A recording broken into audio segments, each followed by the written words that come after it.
இனிமே கண்ணை மூடிட்டு கடலை எண்ணெய் வாங்கலாம். ஏன்னா மந்த்ரா கடலை எண்ணெய் இதயத்தின் தயாரிப்பு. வறுக்க பொரிக்க ஏன் எல்லா சமையலுக்கும் மந்த்ரா தான். மந்த்ரா கடலை எண்ணெய், அபார ருசி, ஆரோக்கியமான உடல் நலம். வணக்கம். செய்திச் சுருக்கம். ஈரானின் இரண்டாவது போர்க்கப்பல் டமால் கடலில் சிதறடிக்கப்பட்ட ராட்சசன். இருந்ததே ஒண்ணுதான், வெடிக்கும் பகீர் வீடியோ.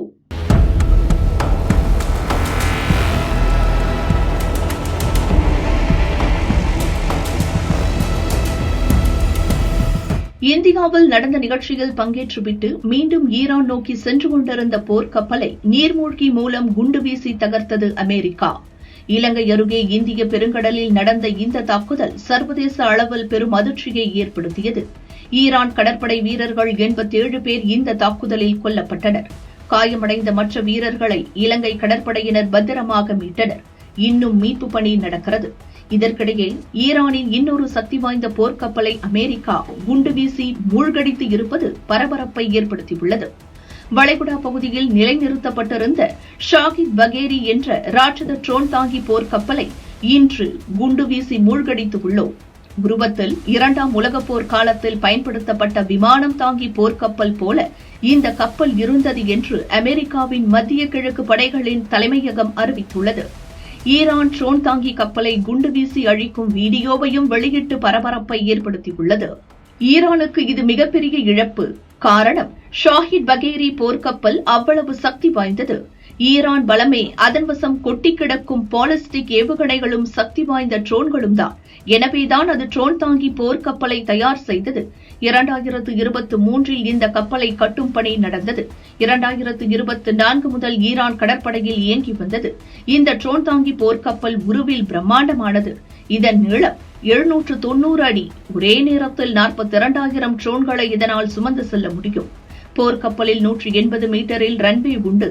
இதன் மூலம்தான் ராட்சத ட்ரோன்கள் அனைத்தும் ஏவப்படும். ஒருமுறை எரிபொருள் நிரப்பினால் போதும் 22,000 நாட்டிக்கல் மைல் இடைநிற்காமல் ரோந்து செல்ல முடியும். இந்த ட்ரோன் தாங்கி போர்க்கப்பல் மொஹாஜர் 6, அபேபல் 3 போன்ற ட்ரோன்களை சுமந்து செல்லக்கூடியது. இதில் ஹெலிகாப்டர்களையும் சுமந்து செல்லும் வசதி உண்டு. பாரசீக வளைகுடாவில் இந்த ட்ரோன் தாங்கி போர்க்கப்பலை வைத்துதான் தங்கள் பவரை காட்டி வந்தது ஈரான். இப்போது அதை அமெரிக்கா குண்டு வீசி தகர்த்திருப்பது ஈரானுக்கு பெருத்த அடிதான். துபாய் மக்களுக்கு SMS மூலம் எச்சரிக்கை. ஈரானுக்கு எதிராக அமெரிக்கா மற்றும் இஸ்ரேல் படைகளின் தாக்குதல்கள் தீவிரமடைந்து வருகிறது. அதற்கு பதிலடியாக வளைகுடா நாடுகளில் உள்ள அமெரிக்க தளங்களை ஈரான் தாக்கி வருகிறது. இந்த சூழலில் துபாயில் வசிப்போரின் மொபைல் போன்களுக்கு அந்நாட்டு அரசு சார்பில் எச்சரிக்கை SMS தகவல்கள் அனுப்பி வைக்கப்படுகின்றன. எங்கெல்லாம் ஏவுகணை தாக்குதல்கள் நடக்கக்கூடும் என்ற விவரங்கள் அந்த SMSல் இடம்பெற்றுள்ளது. ஏவுகணை தாக்குதல்கள் நடத்தப்படலாம் என்பதால் மக்கள் வெளியில் நடமாட வேண்டாம் என அறிவுறுத்தப்பட்டுள்ளது. இது குறித்து துபாயில் வாழும் இந்தியர் ஒருவர் கூறியதாவது: எங்களுக்கு மொபைல் போனில் தொடர்ச்சியாக 4 எச்சரிக்கை வந்தது. அவசரத்துக்கு தேவைப்படும் என்பதற்காக அத்தியாவசிய பொருட்களை வாங்கி வைத்துள்ளோம். பாஸ்போர்ட் முதலான ஆவணங்களையும் பாதுகாப்பாக பையில் வைத்திருக்கிறோம் என அவர் கூறினார். இதற்கிடையே துபாயில் உள்ள பூங்காக்கள், ரிசார்ட்டுகள் நாளையும் நாளை மறுதினமும் மூடப்படும் என ஐக்கிய அரபு அமீரக அரசு அறிவித்துள்ளது. சர்வதேச சந்தை விஸ்தரிப்பு, வேளாண் ஏற்றுமதிக்கு வாய்ப்பு, விவசாயிகளுக்கு மோடி அழைப்பு. விவசாயம் மற்றும் கிராமப்புற மாற்றம் குறித்து பட்ஜெட்டுக்கு பிந்தைய கருத்தரங்கத்தில் வீடியோ கான்பரன்ஸ் மூலம் பிரதமர் மோடி உரையாற்றினார். இந்த கூட்டத்தில் மத்திய வேளாண் அமைச்சர், பல்வேறு மாநில அமைச்சர்கள், அதிகாரிகள் பங்கேற்றனர். மத்திய பட்ஜெட்டில் விவசாயிகள் நலனுக்கான பல்வேறு அம்சங்கள் இடம்பெற்றுள்ளன. விவசாயிகள் நலனில் மத்திய அரசு பல்வேறு திட்டங்களை செயல்படுத்தி வருகிறது. PM Kisan Yojana, Kisan credit card திட்டம், வேளாண் பயிர் காப்பீட்டு திட்டம் உள்ளிட்ட பல்வேறு திட்டங்களால் விவசாயிகள் பலனடைந்துள்ளனர். விவசாயிகளுக்கு 4 லட்சம் கோடி ரூபாய் வரை நிதி உதவி அளிக்கப்பட்டுள்ளது. பயிர் காப்பீட்டு திட்டத்தின் கீழ் 2 லட்சம் கோடி ரூபாய் வரை இழப்பீடு வழங்கப்பட்டுள்ளது. புதிய தொழில்நுட்பத்தை பயன்படுத்தி வேளாண் பொருள் உற்பத்தியை பெருக்க வேண்டும். சர்வதேச சந்தை விஸ்தரிக்கப்பட்டுள்ளது. வேளாண் பொருள் ஏற்றுமதிக்கான வாய்ப்பு அதிகரித்துள்ளது.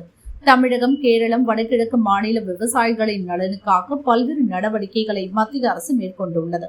மத்திய பட்ஜெட்டில் இதற்கான பல திட்டங்கள் அறிவிக்கப்பட்டுள்ளன. கடல்சார் உணவுப் பொருட்கள் உற்பத்தி, ஏற்றுமதியில் இந்தியா வளர்ச்சி அடைந்துள்ளது. கால்நடை வளர்ப்பு மற்றும் அது சார்ந்த உணவுப் பொருள் பெருக்கத்தில் விவசாயிகள் கவனம் செலுத்த வேண்டும். பால் உற்பத்தியில் உலக அரங்கில் இந்தியா சிறந்து விளங்குகிறது. பால் சார்ந்த பொருட்கள் தயாரிப்பு, ஏற்றுமதியில் இன்னும் அதிக கவனம் செலுத்த வேண்டும். இந்தியாவில் மாறுபட்ட காலநிலைகள் உள்ளன. காலநிலை மாறுபாட்டை நமக்கு சாதகமாக பயன்படுத்தி சர்வதேச வேளாண் சந்தையில் நமக்கான வாய்ப்பை அதிகரிக்க வேண்டும். விவசாயிகள் நலனுக்காக மத்திய அரசு பல திட்டங்களை செயல்படுத்தி வருகிறது. வேளாண் துறை வளர்ச்சிக்காக இந்த அரசு தொடர்ந்து செயல்படும் என்றார். हमारी सरकार ने कृषि सेक्टर को लगातार मजबूत किया है. करीब 10 करोड़ किसानों को 4 लाख करोड़ रुपए से अधिक की पीएम किसान सम्मान निधि मिली है.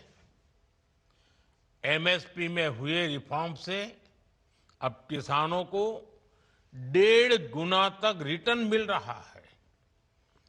इंस्टीट्यूशनल क्रेडिट कवरेज 75% से अधिक हो चुका है. पीएम फसल बीमा योजना के तहत लगभग 2 लाख करोड़ रुपए के क्लेम सेटल किए गए हैं. ऐसे अनेक प्रयासों से किसानों का रिस्क बहुत कम हुआ है. காங்கிரஸ் கூட்டணி உறுதியானதும் தமிழகத்திற்கு துரோகம் செய்த திமுக அம்பலமாக்கிய அண்ணாமலை. தமிழக பாரதிய ஜனதா முன்னாள் தலைவர் அண்ணாமலை கூறியதாவது: தமிழக விவசாயிகளின் உயிர் நாடியான காவிரி ஆற்றின் குறுக்கே மேகதாது அணை கட்ட விரிவான திட்ட அறிக்கை தயாரிக்கப் போகிறோம் என்று கர்நாடக மாநில காங்கிரஸ் அரசு தனது நிதிநிலை அறிக்கையில் கூறியுள்ளது. காங்கிரஸ் கட்சியுடனான கூட்டணியை திமுக உறுதி செய்த அடுத்த நாளே கர்நாடக காங்கிரஸ் அரசு இதை அறிவித்திருக்கிறது. இந்த கூட்டணிக்குள் காங்கிரஸ் கட்சியை தக்க வைக்க திமுக அரசு தமிழக மக்கள் நலனை அடமானம் வைத்திருக்கிறது என்பதை வெளிப்படையாக காட்டியிருக்கிறது. தமிழகத்தின் உரிமையை காக்காமல் கர்நாடக காங்கிரஸ் அரசுக்கு சாதகமாக திமுக அரசு நடப்பது வன்மையாக கண்டிக்கத்தக்கது. திமுகவின் நலனுக்காக தமிழகத்தின் உரிமையை பலிக்கடாக்க முடியாது. தமிழக மக்களின் நலனுக்கு திமுக செய்யும் துரோகம் இது. உடனடியாக கர்நாடக காங்கிரஸ் முதல்வருடன் பேசி மேகதாது அணைக்கான திட்ட அறிக்கை தயாரிக்கும் பணியை கைவிட முதல்வர் ஸ்டாலின் வலியுறுத்த வேண்டும் என அண்ணாமலை தெரிவித்துள்ளார். சமூக வலைதளங்களை பயன்படுத்த கர்நாடகாவில் குழந்தைகளுக்கு தடை, சித்தராமையா அதிரடி அறிவிப்பு. சமூக வலைதளங்கள் இன்று உலகம் முழுவதும் அனைவர் வாழ்க்கையிலும் மிகப்பெரிய தாக்கத்தை ஏற்படுத்தி வருகின்றது. குறிப்பாக குழந்தைகள் அதிக நேரம் இணையம் மற்றும் சமூக வலைதளங்களில் செலவிடுவதால் மனநலம் பாதிப்பு, படிப்பில் கவனம் குறைவு போன்ற பிரச்சினைகள் அதிகரித்து வருகின்றன.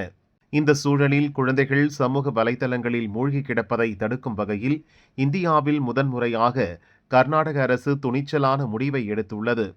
இன்று கர்நாடக சட்டசபையில் முதல்வர் சித்தராமையா பட்ஜெட்டை தாக்கல் செய்து உரையாற்றினார். குழந்தைகளிடையே செல்போன் பயன்பாடு அதிகரித்து வருவது கவலை அளிக்கிறது. எனவே குழந்தைகளின் எதிர்கால நலன் கருதி கர்நாடகாவில் 16 வயதுக்கு உட்பட்ட குழந்தைகள் சமூக வலைதளங்களை பயன்படுத்த தடை விதிக்கப்படுகிறது.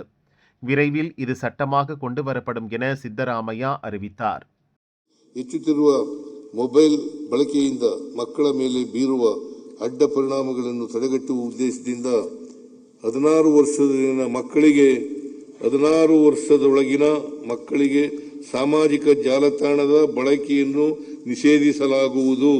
ವಿದ್ಯಾರ್ಥಿಗಳಲ್ಲಿ ಒತ್ತಡ ನಿವಾರಿಸಿ ಮಾನಸಿಕ ಆರೋಗ್ಯವನ್ನು ಸುಧಾರಿಸಲು 204 ಬಿಆರ್ಸಿ ಕೇಂದ್ರಗಳಲ್ಲಿ ಪ್ರತಿ ಕೇಂದ್ರಕ್ಕೆ ಒಬ್ಬರು ಅರ್ಹ ಮಾನಸಿಕ ಆರೋಗ್ಯ ಸಲಹೆಗಾರರನ್ನು ನೇಮಿಸಲಾಗುವುದು.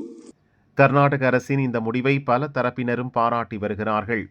கோவா மற்றும் ஆந்திர அரசுகளும் சமூக வலைதளங்களை பயன்படுத்த குழந்தைகளுக்கு தடை விதிப்பது தொடர்பாக ஆலோசனை நடத்தி வருகின்றன. ஏற்கனவே ஆஸ்திரேலியாவில் 16 வயதுக்கு உட்பட்ட குழந்தைகள் சமூக வலைதளங்களை பயன்படுத்த தடை விதிக்கப்பட்டுள்ளது. உலகில் குழந்தைகள் சமூக வலைதளங்களை பயன்படுத்த தடை செய்த முதல் நாடு ஆஸ்திரேலியா ஆகும். ஆஸ்திரேலியாவை தொடர்ந்து பல நாடுகளும் இதேபோன்ற சட்டங்களை கொண்டு வர அல்லது பரிசீலனை செய்ய ஆரம்பித்துள்ளன. யுபிஎஸ்சி தேர்வில் டிஎன்னுக்கு கௌரவம். மதுரை ராஜேஸ்வரி சாதனை. டாப் 10 லிஸ்டில் 2 தமிழருக்கு இடம். IAS, IPS, IFS, IRS போன்ற இந்திய குடிமைப்பணி அதிகாரிகளுக்கான போட்டித் தேர்வை மத்திய அரசு பணியாளர் தேர்வாணையமான UPSC ஆண்டுதோறும் நடத்துகிறது.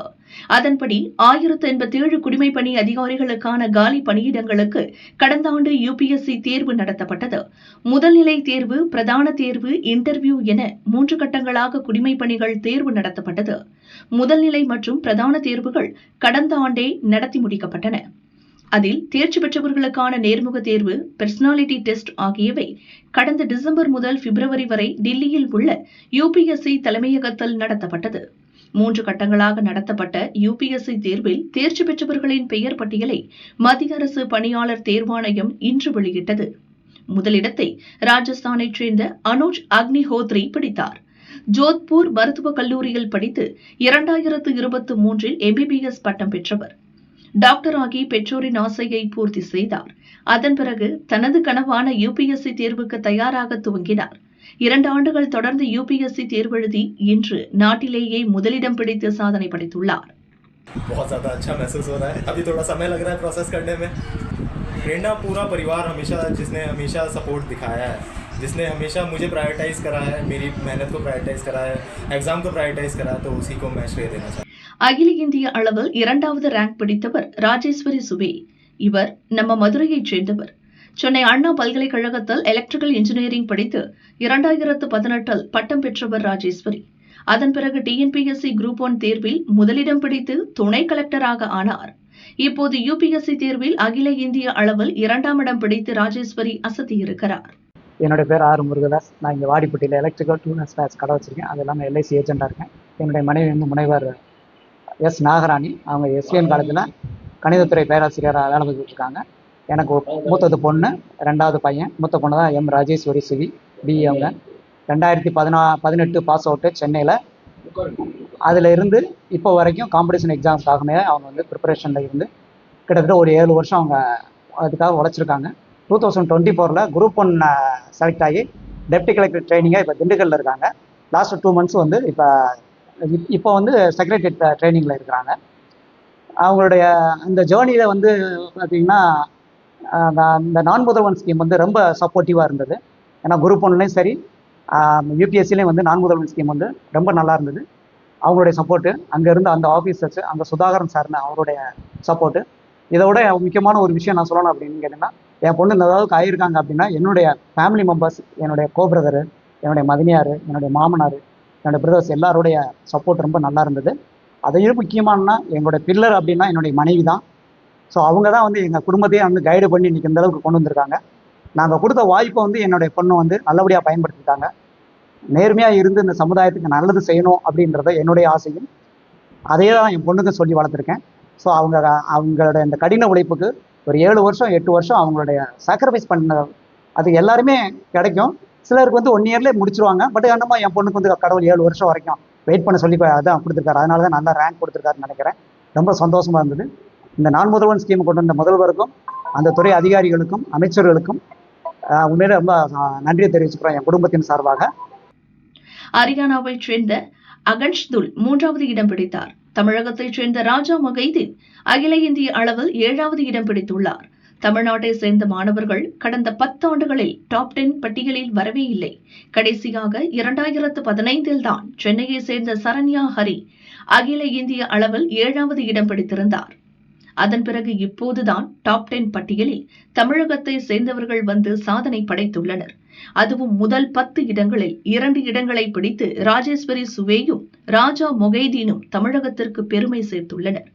காலியாக உள்ள 1087 குடிமைப்பணி பதவிகளுக்கு தேர்வு நடத்தப்பட்ட நிலையில் 958 பேரே தேர்ச்சி பெற்றுள்ளனர். பொதுப்பிரிவு 317 பேர், பொருளாதாரத்தில் நலிந்த பிரிவினர் 104 பேர், இதர பிற்படுத்தப்பட்ட வகுப்பினர் 306 பேர், பட்டியல் இனத்தவர் 158 பேர், பழங்குடியினர் 73 பேர் தேர்ச்சி பெற்றனர்.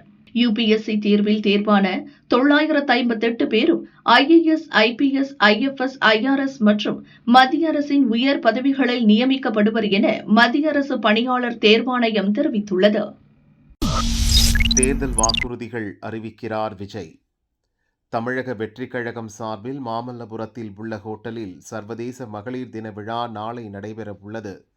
மாலை 3 மணி முதல் 5 மணி வரை நடைபெறும் இந்த விழாவில் தவிக தலைவர் விஜய் மகளிருக்கான தேர்தல் வாக்குறுதிகளை அறிவிக்க உள்ளார். விழாவில் பங்கேற்பவர்களுக்கு QR கோடுடன் கூடிய அனுமதி சீட்டு வழங்கப்பட்டுள்ளது. அவர்களை தவிர வேறு யாரும் பங்கேற்க அனுமதி இல்லை.